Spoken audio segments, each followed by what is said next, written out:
ILC Tamil அனைத்துலக உயிரோடை Tamil ILC தமிழில் உறவுகள் இணைந்திருப்பது உலக நார்வல் நிகழ்ச்சி. உலக நார்வல் நிகழ்ச்சியில் பிரித்தானியாவிலிருந்து போரியல் ஆய்வாளர் அருஷ் அவர்கள் இணைக்கின்றார். வணக்கம் அரசு அவர்களே. வணக்கம். அனைத்துலக உயிரோட தமிழ் உறவுகளுக்கு அன்பு வணக்கம். அன்பர்கள் சார்பாக உங்களுக்கு வணக்கத்தை தெரிவித்துக் கொண்டு அரசுகளே, போர் ஆரம்பித்து 23வது நாள் இரவு இப்பொழுது நாங்கள் பேசிக் கொண்டிருக்கின்றோம். ஞாயிற்றுக்கிழமை இந்த நேரத்தில் தொடர்ச்சியாக தாக்குதல் நடைபெற்றுக் கொண்டிருக்கிறது. இஸ்ரேல், ஈரான், அமெரிக்காவுக்கு இடையிலான தாக்குதல். நான் நினைக்கிறேன் இதுவரையில் போர் ஆரம்பித்து இன்று, அதாவது ஞாயிற்றுக்கிழமை, ஆகப்பெரிய தாக்குதல்கள் நடந்திருப்பது போல் தெரிகின்றது. சேதங்கள் இஸ்ரேலை பொறுத்த மட்டில் களநிலை எவ்வாறு இருக்கின்ற என்று உறவுகளுக்கு கூறுவீர்களா? நீங்கள் கூறியது போலதான் இந்த வார இறுதியில் கிட்டத்தட்ட நடந்த தாக்குதலில் இஸ்ரேலில் மட்டும் கிட்டத்தட்ட 200 பேருக்கு மேற்பட்டவர்கள் காயமடைந்திருக்கிறார்கள். இப்போது இஸ்ரேலிய தகவல்களின் அடிப்படையில் இஸ்ரேலில் மொத்தமாக காயமடைந்தவர்கள் கிட்டத்தட்ட 4700 பேர் காயமடைந்திருப்பதாக இந்த சண்டையில் தெரிவித்திருக்கிறார்கள். அதுல இன்னும் 200 பேருக்கு மேல் வைத்தியசாலையில் இருப்பதாக கூறுகிறார்கள். இந்த டிமோனா அணுசக்தி நிலையம் மீது மீண்டும் இன்று தாக்குதல்களை ஈரான் நடத்தி இருக்கின்றது. அதை தாங்கள் அரோ 3 என்ற அயன்டோம் ஏவுகணை மூலம் அதை தடுத்து விட்டதாக இஸ்ரேல் தெரிவித்திருக்கின்றது. அதே நேரம்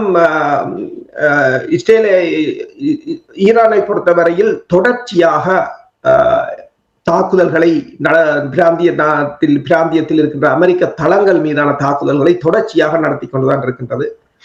இந்த தாக்குதல் இப்ப உதாரணமாக நீங்க பாத்தீங்கன்னு சொன்னால், சவுதி அரேபியா மீது ஒரு நாளைக்கு 50 சராசரியாக 50 ஏவுகணைகளும் ட்ரோன்களும் போய்கொண்டுதான் இருக்கின்றன. ஏனைய நாடுகளும் கட்டாரோ, குவைத்தோ, பஹ்ரைனோ எல்லா நாடுகள் மீதும் அது அவ்வாறுதான் நடைபெறுகின்றது. இந்த நிலையில் சவுதி அரேபியா கிட்டத்தட்ட 50 ஈரானிய ராஜதந்திரிகளை உடனடியாக வெளியேற சொல்லி இருக்கின்றது. நாங்கள் கதைப்பதற்கு சில மணி நேரத்துக்கு முன்பும் இஸ்ரேலில் சைரன்கள் ஒலிப்பதாகவும் மக்கள் ஓடுவதாகவும் பதுங்குகுழிகளை நோக்கி காணக்கூடியதாக இருக்கின்றது. இஸ்ரேலிய மக்கள் பொறுமை இழந்து விட்டதாக இப்போது தாங்கள் இதில் மிக பெரும் துன்பத்தை அனுபவிப்பதாக தங்கள் அமைச்சர்கள், தங்கள் அரசியல்வாதிகள் மீது இப்போது அவர்கள் கடும் சினம் கொண்டிருப்பதாக பல ஊடகங்களும் தெரிவித்துக் கொண்டிருக்கின்றன. அதே நேரம் சவுதி அரேபியாவில் இன்னொரு AN/FPS 117 என்ற ரடார் தகர்க்கப்பட்டிருப்பதாக கூறப்படுகின்றது. அதே சமயம் ஃபாக்ஸ் செய்தி நிறுவனத்துக்கு செய்தி வழங்கிய போது செனட்டர் லின்சி கிரஹாம் கூறியிருக்கின்றார், நாங்கள் அவர்களுடன் பேச போவதில்லை, we need to keep them in a box என்று. இப்ப அவர்கள் கேட்டிருக்கிறார்கள், what box, where this box என்று கேட்டிருக்கிறார்கள். அப்ப அவர் அதாவது என்னென்று சொன்னால், அங்க சண்டை நடந்த போது அந்த பெட்டி சண்டை என்று சொல்வார், பாக்ஸ் அடிக்கிறது என்று சொல்வார்கள். அதாவது விடுதலை புலிகளை ஒரு பாக்ஸ் அடிக்கும் ஆமி, ஆனால் விடுதலை புலிகள் அதை அவர்களை சுற்றி இன்னொரு பாக்ஸ் அடித்தால் பிறகு அது ஆமி அதை உடைக்க வேண்டியவர். அவர்கள் பாக்ஸ் அடிப்பது விடுதலை புலிகளை அந்த பாக்ஸுக்குள் முடக்குவதற்கு. அதை இன்னொரு பாக்ஸ் அதை மீறி அடிக்கிற இதுவும் இருக்கு. அது இராணுவ வியூகம். இப்ப லின்சி கிரஹாம் சொன்னது போல பாக்ஸ் அடிக்கத்தான் முற்பட்டவர்கள். ஆனால் ஈரான் அவர்களை சுற்றி இன்னொரு பாக்ஸ் அடிச்சு விட்டது போலதான் தெரிகிறது எங்களுக்கு பார்க்க. இப்ப லின்சி கிரஹாம் நிலைமை பார்க்க போல அவர் பாக்ஸ் அடிச்சு அவர்களை அசைய விடாமல் அவர்களுடன் பேச தேவையில்லை என்று. ஆனால் நிலைமை மாறிவிட்டது. இவர்கள் அடிச்ச பாக்ஸை சுற்றி ஈரான் ஒரு பாக்ஸ் அடிச்சது போலதான் எங்களுக்கு பார்க்க தெரிகின்றது. இப்ப அதே சமயம் நீங்க பாத்தீங்கன்னு சொன்னா, நாங்கள் காலை ஒரு கதைத்திருந்தோம், F-15 ரக விமானம் ஒன்றை ஈரானின் இஸ்ஃபஹான் பகுதியில் குண்டு வீச முற்பட்ட போது சுடப்பட்டது என்று சொல்லி அதன் காணொளிகளும் வெளியாகி இருந்தன. அதே சமயம் இன்னொரு விமானம் இந்த ஹோமோஸ் நீரிணையின் தெற்கு பகுதியை பற்றி சுடப்பட்டதாக கூறப்படுகின்றது. ஈரான் இஸ்ரேல் ஒரு விமானம் சுடப்பட்டதை உறுதிப்படுத்தியிருந்தது. ஆனால் விமானியின் சாதுரியத்தால் தாங்கள் தரையிறக்கி விட்டதாக கூறியிருந்தது. மற்ற விமானங்களை பற்றி கூறவில்லை. அவர்கள் எதையும் கூறுவதில்லை. 1-2 நாள் செல்லும், இந்த இணையதளங்கள் மற்றது சேட்டலைட் படங்கள் மூலம் அது வெளிக்கொண்டு வருவதற்கு. இப்ப சீனா போன்ற நாடுகள் அவர்கள் இனி சேட்டலைட் படத்தை வெளியிடுவார்கள். இப்போது F-35 ரக விமானம் விழுந்ததற்கும் சீனா கூறி இருக்கின்றது. அது இந்த IR எலக்ட்ரானிக் சென்சர் வந்து அதை அந்த அதில் இருக்கிற பலவீனத்தை தான் தாங்கள் ஈரான் அதை பயன்படுத்தித்தான் அந்த ஈரான் ஏவுகணை அதற்கேற்ற மாதிரி தான் வடிவமைக்கப்பட்டிருந்தது என்று கூறப்படுகிறது. எல்லோரும் இப்ப அது தொடர்பாகத்தான் ஆய்வு செய்தவாறு இருக்கிறார்கள். ஆனால் தாக்குதல் ஒவ்வொரு நாளும் ஈரான் புதுசாக தனது தாக்குதல் எல்லைகளை விரிவுபடுத்திக் கொண்டு போகிறது. இதே நேரத்தில் இஸ்ரேலை பொறுத்தமட்டில் இஸ்ரேலிய மக்கள் விரக்தி நிலையிலும் சோர்வு நிலையிலும் இருப்பதாக கூறுகின்றார்கள். அது மட்டுமில்லாமல் இஸ்ரேலியுடைய வெளிவிவகார அமைச்சர் நடந்த சம்பவத்துக்கு சென்று அங்கே உரையாடும் பொழுது அவருடைய உடல் மொழியை பார்க்கும் பொழுது நம்பவே முடியாமல் என்றால் 180 பேர் வைத்தியசாலையில் அனுமதிக்கப்பட்டிருக்கிறார்கள். இது நிச்சயமாக war crimes என்று சொல்லி கேட்டும் பொழுது உடனே யோசித்தேன், அப்ப நீங்கள் என்ன நித்திர கொண்டு கொண்டிருக்கிறீர்களா? காசாவில் 80,000 மக்களை கொன்ற பொழுது அதெல்லாம் என்ன war crimes இல்லையா? உங்களுக்கு நடந்தால் மட்டும்தான் war crimes என்று சொல்லி பலர் இங்கே சமூக வலைத்தளங்களில் இந்த விடயங்களை கூறும் பொழுது அதை பார்க்கக்கூடியார்கள். ஆனால் சிக்கல் என்னவென்றால், நீங்கள் சொன்னீர்கள் இதுவரை நாட்களும் அவர்கள் பாதுகாப்பாக இருக்கிறார்கள், தகவல்களை வெளியில விட மாட்டார்கள் என்று சொன்னீர்கள். ஆனால் இன்று அடித்த அடியை பார்த்தால் காசாவில் ஒரு பகுதியை பார்த்தது போல் இருந்தது என்று பலர் கூறியிருந்தார்கள். அது மட்டுமில்லாமல் அரசோகளே, இதை ஒரு தெளிவு தாருங்கள். என்னவென்று சொன்னால், கிட்டத்தட்ட 1000க்கும் மேற்பட்டவர்கள் வீடு இழந்திருப்பதாக கூறப்படுகின்றது. இது அப்படி என்றால் இஸ்ரேலில் நெட்டன்யாகு அவர்கள் தொடுத்த இந்த போரினுடைய நிலைமையை மாற்றப் போகிறது என்று நீங்கள் நம்புகிறீர்களா? எல்லோருடைய பாடி லாங்குவேஜையும் பார்த்தால் தெரியும் நெத்தன்யாகு என்ன நிலைமையில் வந்து போனார் என்று சொல்லி. கவிர், அவர் உள்துறை பாதுகாப்பு அமைச்சர், அவர் இவ்வளவு என்ன நிலையில் வந்து பார்த்து விட்டு சென்றார் என்று, அவர் மீது மக்கள் எவ்வளவு ஆவேசமாக பாய்ந்தார்கள் என்றதை பார்க்கும் போது தெரியும். ஒரு மிகப்பெரிய அழுத்தத்தில் எல்லோரும் இருப்பதை காணக்கூடியதாக இருக்கின்றது. 2 ஏவுகணைகள் தான் 1000 பேருக்கு வீடு இல்லை என்று கூறுகிறார்கள். 2 இன்று காசாவில் நீங்கள் கூறியது போலதான் காசாவில் அவ்வளவு பேரும் கொட்டகைகள் தான் இருக்கிறார்கள். ஆனால் ஈரான் நினைத்தால் அந்த 2 ஏவுகணைகளை 200 ஏவுகணைகளாக அடித்தால் இன்றைக்கு காசா நிலைமைதான் இஸ்ரேலில் இருக்கும். ஆனால் போர்க்குற்றம் என்று கூறுகிறார்கள். அந்த குழந்தைகள் இருந்தது 170 குழந்தைகள், அது போர்க்குற்றம் உங்களுக்கு தெரியல. இந்த காசாவில் 70,000 பேர், வைத்தியசாலைகள், எந்த அரசாங்க சட்டத்தை மதித்தீர்கள்? நீங்கள் ஒரு போர்க்குற்றவாளிகள் என்று ICC கூறியிருக்கிறது. போர்க்குற்றவாளிகள் என்று உங்கள் மீதுதான் ICC பிடிவிராந்து பிறப்பித்திருக்கிறது. அந்த பிடிவிராந்தை நடத்துமுறைப்படுத்த முடியாமல் உங்கள் கூட்டாளி நாடுகள் இருக்கின்றன. இப்ப அவர்கள் நான் பிறகு வருகிறேன். அவர்கள் என்ன இதைக்கு அவர்கள் விளக்கம் கொடுத்திருக்கிறார்கள். இன்றைக்கு ஈரான் வந்து பெருமளவில் பேசி இருக்கிறது. இனித்தான் அவர்கள் பேச்சுக்கு முதல் செயல் என்று சொல்வார்கள். முதல் நீங்கள் செய்து விட்டு தான் பேச வேண்டும். அவர்கள் செய்கிறார்கள், செய்து விட்டு பேசுகிறார்கள். அதை பிறகு பார்ப்போம். 1000 பேருக்கு வீடு இல்லை, 10,000 பேருக்கு நிவாரணம் கொடுக்க வேண்டும், அதாவது கம்பன்சேஷன் கொடுக்க வேண்டும் என்று சொல்கிறார்கள். அதாவது 1000 வீடுகள் முற்றாக இடிந்து வீழ்ந்திருப்பதாகத்தான் தெரிவிக்கப்படுகிறது. ஆனால் அந்த அரண்ட் என்ற பகுதி என்னென்று சொன்னால், அது அணு விஞ்ஞானிகள் குடியிருப்பு. இந்த டிமோனா பகுதி தான் இஸ்ரேலின் அணு ஆய்வு மையம். அங்குதான் இஸ்ரேலின் அணு ஆயுதங்கள் எல்லாம் தயாரிக்கப்படுவதாக கூறப்படுகிறது. அங்குதான் அந்த குடியிருப்பை பொதுமக்களின் குடியிருப்பு மாதிரி மாற்றி இருக்கிறார்கள். அங்குதான் இந்த இராணுவ ஆய்வாளர்கள், இந்த அணுசக்தி விஞ்ஞானிகள் எல்லோரும் குடியிருக்கிற இடம். அங்கிருந்துதான் ஈரான் அணு விஞ்ஞானிகள் மீதான படுகொலை திட்டங்கள் எல்லாம் தீட்டப்பட்டிருந்தன. 50 அணு விஞ்ஞானிகளை படுகொலை செய்திருந்தார்கள். கார்குண்டு வெடிப்பு, துப்பாக்கி சூடு என்று சொல்லி 50 பேர் ஈரான் இழந்தது அணு விஞ்ஞானிகள், மிலிட்டரியில் சாதாரண விஞ்ஞானிகள். அதிலும் சிலரை டெஹரானில் வைத்து கூட படுகொலை செய்திருந்தார். அந்த திட்டம் எல்லாத்தையும் தீட்டுவது இந்த அரண் என்ற குடியிருப்பு பகுதி. அப்ப சொல்கிறார்கள், இதெல்லாம் வடிவாக அலசி ஆராயப்பட்டு வடிவாக தகவல் திரட்டப்பட்டுத்தான் இந்த தாக்குதலை ஈரான் செய்திருக்கிறது. அதில் குறிப்பாக சொன்னால் இரவிரவாக விலங்கு வானூர்திகள் பல தர இறங்கி சென்றதாக கூறுகிறார்கள். அதாவது விஞ்ஞானிகள், அணு ஆய்வாளர்கள் எல்லாம் பலர் படுகாயமடைந்திருக்கலாம் அல்லது இறந்திருக்கலாம் என்று கூட சொல்கிறார்கள். ஆனால் அங்கிருந்து யாரும் எதுவும் சொல்ல முடியாது, தகவல் அனுப்ப முடியாது, படம் அனுப்ப முடியாது. அதுதான் பெரிய பிரச்சனை. இப்ப நேற்று ஒருவர் கூறியிருந்தார், 7 மொசாட் ஜெனரல்கள் அதற்கு கொல்லப்பட்டதாக. ஆனால் தகவல் இல்லை. சீனாவின் உளவு தகவல்களின் அடிப்படையில் ரஷ்யாவின் புலனாய்வு தகவல் தெரிவித்திருக்கிறது. இதுவரையில் 56 ஜெனரல்கள் கொல்லப்பட்டிருக்கிறார்கள், 44 மொசாட் தலைவர்கள் கொல்லப்பட்டிருப்பதாக இன்று செய்தி வந்திருக்கிறது. ஆனால் எங்களால் உறுதிப்படுத்த முடியாது. என்ன சொன்னால் இஸ்ரேல் எல்லாவற்றையும் மறைக்கிறபடியால் நாங்கள் 2 பக்கமும் கதைச்சால் தான் அதை உறுதிப்படுத்தலாம். ஆனால் இதை ஒரு தகவலாக சொல்லலாம். ஏனென்றால் அவர்களும் ஒரு ரிலேபிளான சோர்ஸுக்களால் தான் வருகிறது என்றபடியே தகவலாக சொல்லலாம். அப்ப அதே சமயம் என்ன பிரச்சனை என்று சொன்னால், அவர்கள் இந்த தாக்குதலை நடத்தும் போது இஸ்ரேலின் சேட்டலைட்டையும் ரடார்களையும் ஹேக் பண்ணினார்கள். சைபர் தாக்குதல் மூலம் செயலிழக்க செய்துவிட்டு தான் இந்த தாக்குதல் நடத்தியதாக கூறப்படுகிறது. இப்ப பிரச்சனை என்னவென்று சொன்னால், ஒன்றை கூறுகிறார்கள் என்று சொன்னால், அதாவது இந்த அணு ஆயுதத்தை அணுசக்தி மையங்களை தாக்குவது ஜெனீவாவின் ஷரத்து 156வது பிரிவின்படி தடை செய்யப்படும். அது குற்றம். இவர்கள் என்ன செய்தார்கள் என்று சொன்னால், இந்த நட்டான்ஸ் பகுதியில் இருக்கின்ற அணு சக்தி நிலையத்தையும் மற்றது புஷர் பகுதியில் இருக்கின்ற நிலையத்தையும் ரஷ்யா ஏற்கனவே அதிலிருந்து தங்களுடைய ஆக்களை வெளியேறி ரஷ்யாவுக்கு முதலே தெரியும். தாக்கினவர்கள் என்று சொன்னால் ஒரு விபத்து மாதிரி அதை சித்தரித்து அதை தாக்கினால் அது ஒரு பெரிய மனித பேரவலத்தையும் சுற்றுச்சூழல் பேரவலத்தையும் ஏற்படுத்தும். அப்படி ஏற்படுத்தி ஈரானை நிலகுலைய வைத்து ஒரு குறுக்கு வழியிலான வெற்றி. என்ன சொன்னால், அணுகுண்டு வீச தேவையில்லை, அங்கே ஒரு அணுகுண்டு இருக்கிறது, அதை வெடிக்க வைத்து விடுவோம் என்றுதான் திட்டம். அந்த திட்டம் 21ஆம் தேதி இவர்கள் அடித்தது. ஆனால் அதிர்ஷ்டவசமாக ஈரான் அணு சக்தி மையத்தில் கசிவு ஏற்படவில்லை.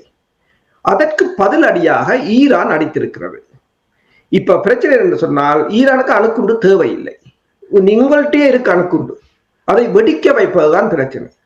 இப்ப ஈரான் கூறுகிறது என்னென்று சொன்னால், ஜெனீவாவின் ஷரத்து 156வது பிரிவின் படி நீங்கள் செய்தது போர்க்குற்றம், நீங்கள் செய்ய முடியாது. ஆனால் அதை ஜெனீவா கேட்கவில்லை, ஐக்கிய நாடு சபை கேட்கவில்லை. நாங்கள் விடிய காலமே கலைக்கும் போது கலைத்திருந்தேன் என்னென்றால், ரஷ்யாவின் வெளிவார செயலத்தின் பேச்சாளர் கூறியிருந்தார் ஐநாவுக்கு, இப்படி நடந்திருக்க பாருங்க உண்டு, அனைத்திலோ சமத்துக்கு ஒரு அரைக்கப்பட்டு தெளிவாக அவர்கள் கேட்டிருந்தார்கள். யாரும் போகவில்லை, அவர்கள் திருப்பி அடித்து விட்டார்கள். இப்ப இனி அங்கு ஒரு விபத்து ஏற்பட்டால் இங்கும் ஒரு விபத்து ஏற்படக்கூடிய சாத்தியங்கள்லாம் இருக்கின்றது. அப்படி என்று சொன்னால் கிட்டத்தட்ட சொல்லுகிறார்கள் 100 வருடத்துக்கு அந்த பகுதியில் மக்களே வாழ முடியாத ஒரு நிலைமை ஏற்படும் என்று. அதாவது போர் போக போக ஒரு மிகப்பெரிய ஒரு அனர்த்தத்தை நோக்கி சென்று கொண்டிருக்கின்றது. இதை நிறுத்துவதற்கு ஒரு மேஜிக் புல்லட் இருக்குமா என்று இப்போ எல்லோரும் அதைத்தான் தேடுகிறார்கள். யாரிடமும் இதை நிறுத்துவதற்கான சுவிட்ச் இல்லை என்று சொன்னால், எல்லோரும் இதில் கன பேர் பேசாமல் இருக்கிறார்கள். யுஎன்ல இருந்து எல்லாரும் இதை பேசாமல் விட விட விட போர் ஒரு சிலரின் கையுக்குள் போய் அவர்களாலும் அதை கட்டுப்படுத்த முடியாமல் போய்விட்டது. இன்னொரு விடயம் நான் அவதானிக்கிறேன், நீங்கள் இதை பற்றி எனக்கு ஒரு தெளிவுதாருங்கள். அதாவது ஆயுத போர் நடந்து கொண்டிருக்கின்றது, 3 நாடுகளுக்கும் இடையில் நடைபெறுகின்றது. சில நாடுகள் பின்னில் இருந்து இயங்குகிறார்கள். ஆனால் உளவியல் போரை அவதானிப்பது போல் தெரிகின்றது. அதாவது டொனால்ட் ட்ரம்ப் அவர்கள் தெரியும் களத்தில் தன்னால் வெல்ல முடியாமல் இருக்கின்றது, உசுப்பேத்தும் வகையில், எரிச்சல் ஊட்டும் வகையில், அச்சுறுத்தும் வகையில் தான் அவருடைய கருத்துக்கள் இருக்கின்றது. ஈரான் என்ன செய்கின்றது என்றால், அதற்கு உடனடியாக பதில் தாக்குதலை கொடுக்கிறார்கள். 48 மணி மணித்தியாலத்துக்குள் நீங்கள் ஹோர்முஸ் நீரிணையை துறக்கவில்லை என்றால் உங்களுடைய மின்சார நிலையத்தை அடிப்போம் என்றவுடன் சொன்ன விதத்தை பார்த்தீர்கள் என்றால் நம்பவே முடியாமல் இருக்கு. அந்த விடயத்தை நாங்கள் இன்னொரு தரத்தில் பார்ப்போம். இப்பொழுது நான் உங்களிடம் கேட்பதற்கு காரணம், இதை சொல்வதற்கு காரணம் என்னன்னா, ஈரானுடைய பாதுகாப்பு அமைச்சர்களும் அவர்களுடைய தலைவர்களும் இது தொடர்பாக கருத்துக்களை கூறுகிறார்கள். அவர்களுடைய கருத்துக்கள் எவ்வாறு அமைந்திருக்கின்றன என்பதை கூறுவீர்களா? உண்மைதான். இன்றைக்கு ஈரான் வெளிவார அமைச்சராக இருக்கலாம், ஈரான் அரசு தலைவராக இருக்கலாம், ஈரான் வெளிவார அமைச்சகத்தின் பிரதி அமைச்சராக இருக்கலாம், ஈரானில் இருக்கின்ற சைபர் துறையின் நிபுணராக இருக்கலாம். எல்லோரும் பல கருத்துக்களை இப்போது பேச தொடங்கி இருக்கிறார்கள். அதாவது பேச்சுக்கு முன் செயல் என்று சொல்லிவிட்டு செயலில் நிரூபித்து விட்டார்கள். இதாவது 4வது கிழமைக்குள் இந்த போரை கொண்டு போய்விட்டார்கள். அதுவும் ஒரு சூப்பர் பவர் இந்த கூட்டணிக்குள்ளேயே ஒரு பிளவை ஏற்படுத்தி போட்டார்கள். அப்படி இன்றைக்கு அது மிகப்பெரிய ஒரு ராஜதந்திர ரீதியாக நீங்கள் இதை சும்மா கடந்து போக முடியாது. ஒரு மிகப்பெரிய ஒரு மாற்றம் நடந்து கொண்டிருக்கிறது பின்னால, அது எங்களுக்கு தெரியுது இல்லை. ஒரு சூப்பர் பவர் கூட்டணி கலைஞ்சிட்டது. நேட்டோ இல்ல, G7 இல்ல, ஈவன் பிரிக்ஸ் கூட இல்லை என்ற நிலைமை. இனி எல்லாருமா சேர்ந்து ஒரு புதுசா கட்டினாச்சரிய வழியே இதுகள் ஒன்றும் இல்லை என்ற நிலைமையாக வந்துட்டது உலகம். அவரவர் தந்த பாட்டில் இயங்கக்கூடிய ஒரு நிலைக்கு கொண்டு வந்து விட்டது இந்த போர். அது எல்லோருக்கும் இப்போது வடிவாக தெரியுதில்லை. இந்த நிலையில் தான் ஈரான் டிப்யூட்டி ஃபாரின் மினிஸ்டர் ஹசேம் ஒன்றை கூறியிருக்கிறார் என்று சொன்னால், எங்களை மீது அக்ரஷன், எங்கள் மீது தாக்குதல் நடத்தினார்கள், படுகொலைகளை செய்தார்கள் தொடர்ச்சியாக. ஐக்கிய நாடுகள் சபை கேட்கவில்லை, ஐக்கிய நாடுகள் சபையின் பாதுகாப்பு சபை கேட்கவில்லை, யாருமே எங்களை கேட்கவில்லை, அடுத்த சமூகம் எங்களை திரும்பி பார்க்கவில்லை. நாங்கள் எங்களுக்கான நீதியை கையில் எடுத்திருக்கிறோம், எந்த நிலைமை வந்தாலும் நாங்கள் விட மாட்டோம். அதுதான் கூறுகிறேன், எந்த நிலைமை வந்தாலும் நாங்கள் விட மாட்டோம். இது எங்களுடைய இறமைக்கும் எங்களை மக்களை காப்பாற்றுவதற்கும் நாங்கள் எடுத்தது. நாங்கள் ஐநாவை நம்பினோம், பேச்சுகளுக்கு போனோம், பேச்சுகளுக்கு நடுவில் வைத்தே எங்களின் மீது 2 தடவை தாக்குதல் நடத்தப்பட்டிருக்கிறது. இனி பேச்சுக்கு அடுத்த முறை நாங்கள் பேச்சுக்கு போனால் முற்றாக அழிக்கப்படுவோம். பேச்சுவார்த்தையை கண்டு நாங்கள் அஞ்சுகிறோம். பேச்சுவார்த்தை என்று யாரும் பேசினால் தங்களுக்கு அச்சமாக இருக்கின்றது. அப்படித்தான் செய்திருக்கிறீர்கள். அதை கேட்டதும் யாரும் இல்லை. ஓமான் நடுநிலைக்கு போனார்கள். ஓமான் அதை பற்றி ஏதாவது பேசியிருக்கலாம், பேசவில்லை. அப்படி அவர் கூறுகிறார். அதே சமயம் அவர் கூறுகிறார் 25 பேரை தாங்கள் உள்ளூரில் கைது செய்திருப்பதாகவும் மொசாட் மற்றது அமெரிக்காவின் உளவாளிகள் என்று சொல்லி. அதே சமயம் நீங்கள் பார்த்தீர்கள் என்று சொன்னால், இந்த பக்கர் கலிஃபார் ஒன்றை கூறியிருக்கின்றார் என்று சொன்னால், அமெரிக்காவின் மிலிட்டரி படைத்துறை பட்ஜெட்டுக்கு நிதியை வழங்கும் அமெரிக்காவின் ட்ரெஷரி போண்டாக இருக்கலாம், அல்லது அமெரிக்காவின் நிறுவனங்களாக இருக்கலாம், அமெரிக்காவின் முதலீடுகளில் பங்குகளை வாங்குபவர்களாக இருக்கலாம், அத்தனை பேரும் தங்கள் இலக்கு என்று கூறியிருக்கிறார். ஏனென்று சொன்னால், இது ஈரானியர்களின் இரத்தத்தை சிந்த வைக்கின்ற அமெரிக்காவின் பட்ஜெட்டுக்கு நீங்கள் கொடுக்கிற காசு என்று கூறியிருக்கின்றார். அதாவது போர் இன்னொரு தளத்துக்கு போகிறது, பொருளாதாரத்தை நோக்கி போய் கொண்டிருக்கின்றது. அதே சமயம் ஈரான் வெளிவார அமைச்சகத்தின் பேச்சாளர் கூறியிருக்கின்றார் என்று சொன்னால், உணவு, எரிபொருள் மற்றது சாதாரண வாழ்க்கைக்குரிய தேவைகள் அத்தனையும் எங்களிடம் எத்தனையோ மாதங்களுக்கு இருக்கின்றன. அதை பற்றி நாங்கள் மக்களின் வாழ்க்கையை, அன்றாட வாழ்க்கையை மெயின்டைன் பண்ணுவதற்கு, அதை வைத்திருப்பதற்கு எங்களுக்கு போதுமான வசதிகள் இப்போது இருக்கின்றன. அதே சமயம் உங்களுக்கு தெரியுமா, அசர்பைசான் பகுதிகளுக்கு கூடாக பெருமளவான ட்ரக்குகளில் உணவுப் பொருட்கள், உதவி பொருட்களை பலர் கொடுத்திருந்தார்கள். சீனா கூட 200 மில்லியன் $2 மில்லியன் பெறுமதியான உதவி பொருட்களை சீனாவும் வழங்கி இருந்தது. அதே சமயம் அவர்கள் இன்னொன்றை கூறியிருக்கின்றார்கள், ஈரான் வெளிவார அமைச்சர் ஒன்றை கூறியிருக்கின்றார், இந்த அயல் நாடுகளுக்கு மீண்டும் தான் கூறுகிறேன், இந்த அமெரிக்கா, அதாவது எங்கள் மீதான எதிர்ப்பு நடவடிக்கைகளை மேற்கொள்கின்ற நாடுகளுக்கு நீங்கள் தளத்தை கொடுக்க வேண்டாம் என்று அவர் கூறியிருக்கின்றார். அதாவது சைபர் தாக்குதல் பிரிவின், அதாவது சைபர் தாக்குதல் ஈரானை அவர்கள் ஒன்றை கூறியிருக்கிறார். அதாவது இந்த செனோபெரி என்றவர் ஈரான் வெளிவிவகாரத்துறை இந்த ஃபாரின் அஃபேர்ஸ் என்ற ஒரு எக்ஸ்பர்ட். அவர் ஒன்றை கூறியிருக்கிறார் என்று சொன்னால், சைபர் தாக்குதலில் நீங்கள் எங்களை குறைத்து மதிப்பிட வேண்டாம். என்னென்று சொன்னால், நாங்கள் அமெரிக்காவின் எலக்ட்ரிசிட்டியின் அத்தனை அக்சஸையும் நாங்கள் வைத்திருக்கிறோம். அதுக்காக அவர் சொல்லவில்லை, என்ன செய்ய போறார் என்று சொல்லவில்லை. அதே சமயம் அவர் இன்னொன்றையும் கூறியிருக்கின்றார்கள், என்னென்று சொன்னால், இந்த நேற்று நடைபெற்ற டிமோனா மீதான தாக்குதலில் சைபர் தாக்குதல் மூலம் அவர்களின் ரடார்கள், சேட்டலைட்டுகள் முடக்கப்பட்டதாக கூறப்படுகிறது. தாக்குதலை பார்த்தாலும் அப்படித்தான் இருக்கிறது என்ற இஸ்ரேலியாக்களும் சொல்கிறார்கள், இது ஒரு அன்யூசுவல் என்றுதான் சொல்கிறார்கள். ஏற்கனவே உங்களுக்கு தெரியும், அன்றைக்கு ஒரு வீடியோவை நீங்க பார்த்திருப்பீங்க, இஸ்ரேலில் இருக்கிற ஸ்ட்ரீட் கேமராஸ், அந்த தெருவில் இருக்கிற கேமராவில் அந்த மக்கள் அடிச்சு உடைக்கிறார்கள். என்னென்னு சொன்னால், ஸ்ட்ரீட் கேமராவை இவர்கள் ஹேக் பண்ணியிருக்கிறார்கள் ஈரான். அதே போல ஈரான் ஸ்ட்ரீட் கேமராவை அவர்கள் ஹேக் பண்ணித்தான் ஹமேனியின் நடமாட்டங்களை எல்லாம் அவதானித்து, அண்டையான் கூட்டத்துக்கு எத்தனை பேர் வருகிறார்கள் அந்த ரோட்டில் அவர்களோட வெஹிக்கிளை எல்லாம் பார்த்து அடிச்சவங்க. அப்ப 2 பக்கம் தான் நடக்குது, ஆனால் 2 பக்கமும் அதுல எக்ஸ்பர்ட்டா தான் இருக்கிறாங்க. அப்ப இப்ப அடுத்தது ஒரு பொருளாதாரம், அடுத்தது சைபர் தாக்குதலுக்கு அடுத்தது போகும். சைபர் தாக்குதலுக்கு போனாலும் என்ன, சில பல பைனான்சியல் சென்டர்ஸ் எல்லாம் முடங்கக்கூடிய ஒரு நிலையாக வரும். இப்ப நாளைக்கு திங்கட்கிழமை இந்த பங்கு சந்தை திறக்கும் போது அது எப்படி திறக்க முடிய போறது என்று எல்லோரும் மிகப்பெரிய ஒரு அதாவது ஒரு ஏர்த்குவேக்கா இருக்கலாம் என்று கூட சொல்கிறார்கள். இந்த 48 மணி நேரத்துல அதுல ஒரு ஊடகம் போடுகிறது 48 மணி நேரத்துல ஏற்கனவே கொஞ்சம் போயிட்டது, இப்ப 36 மணி நேரம் தான் இருக்கிறார் என்று போடுகிறார்கள். வெள்ளிக்கிழமை பங்குச்சந்தை மூடப்படும் போது 1 ட்ரில்லியன் லாஸ்ட், அப்படித்தான் போய்கொண்டிருக்கிறது. அப்ப இப்ப அரபு நாடுகள், நீங்க வளைகுடா நாடுகளை நீங்க பாத்தீங்கன்னு சொன்னால் கிட்டத்தட்ட பில்லியன் கணக்கான லாஸ்டை அவர்கள் சந்தித்துக் கொண்டுதான் இருக்கிறார்கள். உலகம் தாங்க முடியாத ஒரு நிலையில் ஸ்பெயின் பிரதமர் கூறியிருக்கின்றார், இந்த ஹோமோசையோர்க்க துறவுங்கள் என்று சொன்னால் உலகம் இறுதி கட்டத்துக்கு வந்து விட்டது என்றுதான் அவரே கேட்டிருக்கிறார். நீங்கள் அமெரிக்காவில் இருக்கிற இந்த லிஸ்ட் என்று சொன்னீர்களானே, இருக்கின்ற லிஸ்ட் வைத்திருக்கின்றோம், அதுக்கு மேலே ஒன்றும் சொல்லவில்லை என்று சொன்னீர்களானே. அதே போல் ஈராக்கில் இருக்கின்ற ஈரானோடு இணைந்து செயல்படும் ஒரு அமைப்பு கூறியிருக்கிறது, நீங்கள் இந்த மின்சார தளங்கள் மீது தாக்குதல் நடத்தினால் எங்களிடமும் லிஸ்ட் இருக்கின்றது என்று அவர்களும் கூறியிருக்கிறார்கள். அவர்கள் என்ன மிரட்டல் விட்டிருக்கிறார்கள்? அவர்களும் கூறியிருக்கிறார்கள் என்று சொன்னால், அந்த பிராந்தியத்தில் இருக்கின்ற அத்தனை பவர் ஸ்டேஷன், பவர் பிளான்ட்டுகள் அத்தனை வரைபடமும் தங்களிடம் இருக்கின்றது. தங்களிடம் 1,20,000 படையினர் இருக்கிறார்கள். தாங்களும் ஓர்டர் வந்தாலும் எந்த தளத்தை அடிக்க வேண்டும் என்பதை தாங்கள் அடித்து முடிப்போம் என்று கூறியிருக்கிறார்கள். ஈராக்ல நீங்கள் அதை நம்பலாம். என்று சொன்னால் ஈராக்ல இருந்து இன்றைக்கு விடிய நாங்கள் கழிச்சுனாங்க கொன்வேயா போறாங்க, நேட்டோ வெளியேறி போகுது.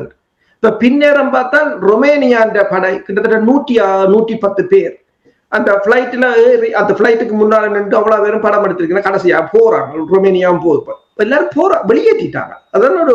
அது என்னென்றா அவர்கள் வெளியேறும் போது என்ன சொல்கிறார்கள் என்று சொன்னால், இப்ப ட்ரம்போட பிரச்சனை என்று சொல்லவில்லை, அமெரிக்காவோட பிரச்சனை என்று சொல்லவில்லை, ட்ரம்ப் பேப்பர் டைகர் என்று சொன்னதால நாங்கள் போறது என்று சொல்லவில்லை. சொல்லுகிறார்கள் அவங்க பாதுகாப்பு இல்லை என்றார் சொல்கிறார். கிரீன் சோனாக இருக்கலாம், இதற்கு எதுக்கும் பாதுகாப்பு இல்லை என்றுதான் கூறுகிறார்கள். தொடர்ச்சியாக விழுந்து கொண்டே இருக்கிறது. புதிய ஆள் இல்லாத தாக்குதல் விமானங்கள், ஏவுகணைகள், மல்டிபரல் ராக்கெட் லான்ச்சரை வச்சு லொரியில கொண்டு வச்சு லொரியின் சீலை எடுத்து போட்டு அடிச்சு போட்டு அப்படியே விட்டுட்டு போறாங்க. அது ஃபயர் அண்ட் பாக்கெட் என்று சொல்றது, அடிச்சு போட்டு விட்டுட்டு போறது. ஏன்னா அவங்களுக்கு அது பெரிய பேர்த் இல்லை, திருப்பி கொண்டு போறது இல்லை, 10 பேர் அதுல சாகரத்துல பெரிய பேர்த் இல்லை என்ற மாதிரி. இப்ப எது மகள் போய் பார்த்து எடுக்கிறாங்களா? அப்ப அங்க இருக்க முடியாது அப்படியான ஒரு இல்லை. இப்ப சிரியாவின் படை ஒன்று தயாராகி கொண்டிருக்கிறது, சிரியா அரசா கவுக்க போறது என்று என்ன சொன்னால், அது அசாத்தின் முந்திரி சிரிய படையின் முந்திரி ஆக்கள் என்று சொல்லி அவங்களுக்குரிய டைம் வந்துட்டுது. அந்த பிரதேசம் பிராந்தியம் முழுக்க ஒரு வெடிகுண்டுக்கு மேலே இருக்கிறது போன்ற ஒரு நிலையாகத்தான் இருக்கின்றது. சரி, நாங்கள் பொறுத்திருந்து பார்ப்போம். நான் நேரத்தை பார்த்தேன், 48 மணி நேர அவகாசம் கொடுத்தது. நான் இன்னும் 19 மணி நேரம் இருக்கிறது போல் தெரிகிறது. ஹோமுஸ் நீரினை திறக்காவிட்டால் மின்சார தளங்களை தாக்குவோம் என்று டொனால்ட் ட்ரம்ப் அவர்கள் கூறிய விடயம் தொடர்பாக நீங்கள் என்ன நிலைமை, எப்படி இதை கையாளப்படும் என்று நீங்கள் எதிர்பார்க்கிறீர்கள்? தாக்குவாரா அல்லது இது ஒரு வெறுமனவே ஒரு மிரட்டலாக நீங்கள் பார்க்கிறீர்களா? திங்கட்கிழமை நள்ளிரவோட இந்த காலக்கெடு முடிகிறது. ஏற்கனவே ஒரு ஊடகம் போட்டு விட்டது, இன்னும் 36 மணி நேரம் தான் இருக்கிறது என்று. இது தொடர்பாக அமெரிக்காவின் முன்னாள் அதிபர் கருத்து தெரிவிப்பு போது கூறினார் என்று சொன்னால், 3 தெரிவுகள் தான் இருக்கிறது. ஒன்று, ஒரு உடன்பாட்டுக்கு வரலாம். இப்ப ஜப்பான், பல்வேறு நாடுகள் ஈரானோட பேசிக் கொண்டிருக்கிறது. ஈரான் வெளிவார அமைச்சர் என்ன கூறியிருக்கிறார் என்று சொன்னால், நீங்க ஈரான் அரசு தலைவர் என்று கூறியிருக்கிறார் என்று சொன்னால், பெசஸ்கியான், எங்கிட மண்ணுக்கு, ஈரான் மண்ணுக்கு மக்களுக்கு தீமை இழைக்காதவர்கள் யார் இருந்தாலும் நீங்கள் கதைக்க வாங்கோ, நாங்கள் விடுறோம் என்று. அதுதான் பிரச்சனை. அந்த ஒரு கதை சொல்லுவார்கள், உங்களை குற்றம் இல்லாத ஒருவன் முதல் கல்லை எறியவும் என்று. உங்களில் யாராவது குற்றம் இல்லாத ஒருவர் முதல் கல்லை எறியுங்கள் என்று சொல்லுவார்கள். அதே போலதான் நீங்கள் வார நாட்டில இந்த எங்களுக்கு எதிரான தாக்குதலாளிகளோட நீங்களும் இணைஞ்சு எங்களை தாக்காதவ, எங்களை மக்களை துன்புறுத்தாதவர்கள் இருந்தால் கையெழுத்துங்க. அதான் அவர் கேட்டிருக்க. அவர்களுக்கு நாங்கள் விடுகிறோம், ஹோமோசுக்களால அவர்கள் போகலாம், இந்த வித தடையும் இல்லை என்று. அப்ப அதே போலதான் இப்ப அப்படியான ஒரு உடன்பாட்டை கொண்டு வந்து அதை அமெரிக்காவும் ஏற்பது போல இப்ப சில நாடுகளுக்கு ஒரு அனுமதி கொடுத்து ஒரு பார்ஷலாக திறந்து விடுறதுக்கு ஒரு உடன்பாட்டுக்கு வரலாம். இது முதலாவது சினாரியோ. 2வது தாக்குதல், சரியா ட்ரம்ப் சொன்னது போல தாக்கலாம். தாக்கினால் அந்த பிரதேசம் முழுத்தலும் உள்ள கட்டார்ந்த மிச்சம் இருக்கிற எல்என்ஜியும் போகும். அது இனி போனா ஒரு 10 வருஷத்துக்கு ஏறாது. அது முழுக்க ஒரு டிசாஸ்டரா தான் இருக்கு. அது ஈரான் ப்ரூவ் பண்ணி விட்டது. இந்த தாக்குதலை நேற்று டிமோனோ பகுதியில் நடத்தியதில் அதுல ப்ரூவ் பண்ணி விட்டது. இது அவர்களுக்கு ஒரு சூசைடா தான் இருக்கு. மூன்றாவது, ட்ரம்ப் வளமை போல மறந்துடலாம். இப்ப நாளைக்கு வந்து அவர் வேற என்ன பேசுவார், ஈரான் பியூட்டிஃபுல் கண்ட்ரி, பியூட்டிஃபுல் மக்கள், அப்படித்தான் அவர் பேசுறாரு. அவர் சொல்லுவார், அவர் அதை பற்றி நிருபர் கேள்வி கேட்டார், வேற ஒரு பதிலை சொல்லுவார், சொல்லிட்டு அவர் போடுவார். அதை அதான் முன்னாள் தளபதி முன்னாள் அரசு தலைவர் கூறினார். அப்படி அவர் சொல்றது பிரச்சனை இல்லை, அமெரிக்காண்ட ரிப்யூட்டேஷன் போடும். இவ்வளவு காலமும் எத்தனையோ ஜனாதிபதிகள், எத்தனையோ பேர் அதை கட்டி காத்தது வந்து அமெரிக்க ஜனாதிபதி ஒருவர் சொல்லுவாரோண்டை செய்வாரோண்டை, இப்படித்தான் இந்த உலகத்திலே இப்போ இந்த அதாவது அவர் கூற, நான் அமெரிக்கன் என்று நான் பெருமைப்படுகிறேன் தன் நாடு, ஆனால் தன் நாட்டை இப்படி ஒருத்தர் வந்து சீரழிக்கிறது வந்து இது வந்து அவர் இந்த மூன்றுல ஏதாவது ஒன்றுதான் ஆப்ஷன், வேற வழி இல்லை. அதே சமயம் ஆஸ்திரேலியாவில் இப்ப பார்த்தால் மிகப்பெரிய ஒரு எரிபொருள் நெருக்கடி. இலங்கையை போலதான் இப்ப ஆஸ்திரேலியாவில் இருக்கு. என்னன்னு சொன்னால் அவர்கள் 90% எரிபொருட்களை China, India, Malaysia, Singapore, South Korea இப்படியான ஈஸ்ட் ஏசியா நாடுகளிடமிருந்து தான் வாங்கி கொண்டிருந்திருக்கிறார்கள். பெட்ரோலும் டீசலும் எரிவாயு அவர்களிடம் இருக்கிறது. இப்ப பெட்ரோலும் டீசலும் மிகப்பெரிய ஒரு பிரேக்கிங் பாயிண்ட்ஸ் என்று இருக்கிறார். தான் ஸ்பெயின் அதிபரும் பிரதமரும் கூறியிருக்கார், உலகம் ஒரு பிரேக்கிங் பாயிண்ட்ஸுக்கு வந்துட்டது. அவர் ஒரு மன்றாட்டமா தான் கேட்டிருக்காரு, துறமுக திறக்க முடியாது என்று தெரிகிறது. அப்ப ஈரான் சொல்லி இருக்கிறது, இதை தாங்கள் மூடவே இல்லை என்று. தாங்கள் மூடவே இல்லை, தாங்கள் ஒபிஷியலா க்ளோஸ் பண்ணல. ஆனால் தாங்கள் இதை இந்த நிலைக்கு கொண்டு வந்தது அமெரிக்காவும் இஸ்ரேல். அப்ப நீங்கள் அங்க கேளுங்க என்றால் நாங்க எங்களோட நிபந்தனை என்ன, நீங்கள் போரை நிறுத்துங்கள், ஈரான் மக்கள் மீது போரை நிறுத்துங்கள், தடைகளை எடுங்கள், ஒரு சுமூகமாக எல்லோரும் சந்தோஷமாக, பக்கத்துல சவுதி அரேபியா சந்தோஷமாக இருக்குது என்று சொன்னால் ஏன் எங்கட மக்கள் சந்தோஷமாக இருக்கக்கூடாது? அத்தனை அவர்கள் கேட்கிறாங்க. அந்த மக்களை மாதிரி நாங்களும் சந்தோஷமாக இருப்பதற்கு நீங்கள் இந்த உலக நாடுகளும் இப்போது பிரேக்கிங் பாயிண்ட்டுக்கு வந்திருக்கா, நீங்கள் கேளுங்க, உங்களுக்கு தெரியுதுதான் என்ன கண்ணுக்கு முன்னால என்ன நடக்கிறது. புரியாத புதிராக இருக்கின்ற என்னவென்றால், டொனால்ட் ட்ரம்ப் அவர்கள் பதவியேற்றவுடன் அவர் கூறிய விடயங்கள், அதாவது தான் போரை எதிர்ப்பவன், போரை விரும்பாதவன், போர் நடக்கின்ற நாடுகளிலிருந்து போரை முடிவுக்கு கொண்டு வர வேண்டும் என்றது தான் என்னுடைய முழு திட்டமும் என்று சொன்னார். இனி அமெரிக்க கண்டம் தான் முழு கவனத்தையும் செலுத்த போவேன் என்று சொன்னார். ஆனால் எங்கே வந்து நிற்கின்றார், இன்னும் சொன்னார், எங்கே வந்து நிற்கிறார், ஒரு புரியாத புதிராக இருக்கிறது. நிகழ்ச்சியை நிறைவு கொண்டிருக்குமாக சுருக்கமாக அன்பர்கள் கேட்ட கேள்வியின் கூட இந்த கேள்வி, சவுதி அரேபியாவை பொறுத்த மட்டும் கொஞ்சம் சீற்றம் அடைந்திருப்பது போல் தெரிகின்றது. என்றால் அவர்களுடைய பகுதிக்கு கிட்டத்தட்ட 50 ஏவுகணைகளும் ஆளில்லா விமான தாக்குதலும் நாளாந்தம் நடந்து கொண்டிருக்கின்றது. அது அவர்களுக்கு கொஞ்சம் ஆத்திரம் ஊட்டி இருக்கிறது. சவுதி அரேபியாவிலிருந்து ஈரானுடைய தூதுவர்களை வெளியேறுமாறு கேட்டிருக்கிறார்கள். இனி நாங்கள் காலையில் பேசும் பொழுது ஏனைய மத்திய கிழக்கு நாடுகள் எவ்வாறு கையாளுவார்கள் என்று கேட்ட பொழுது உங்களிடம் கேட்டிருந்தேன். அதில் இன்னொரு அன்பர் ஒரு கேள்வி ஒன்றை மேலதிகமாக தொடுத்திருக்கின்றார். என்னவென்றால், தளங்களை கொடுத்த அமெரிக்காவை வெளியேற சொன்னால் அமெரிக்கா வெளியேறுமா என்று கூட கேட்டிருந்தார். நல்ல ஒரு கேள்வி என்றால் அதைத்தான் நானும் கூறினேன். என்று சொன்னால் கூட்டணி கலைந்து விட்டது. இப்ப நேட்டோ இல்லை, G7 குழப்பம், பிரிக்ஸுக்களும் குழப்பம். அதாவது முன்னைய உலக ஒழுங்கு அப்படியே ஃபுல்லா டிசோல்வ் பண்ற ஒரு நிலைக்கு வந்து விட்டது.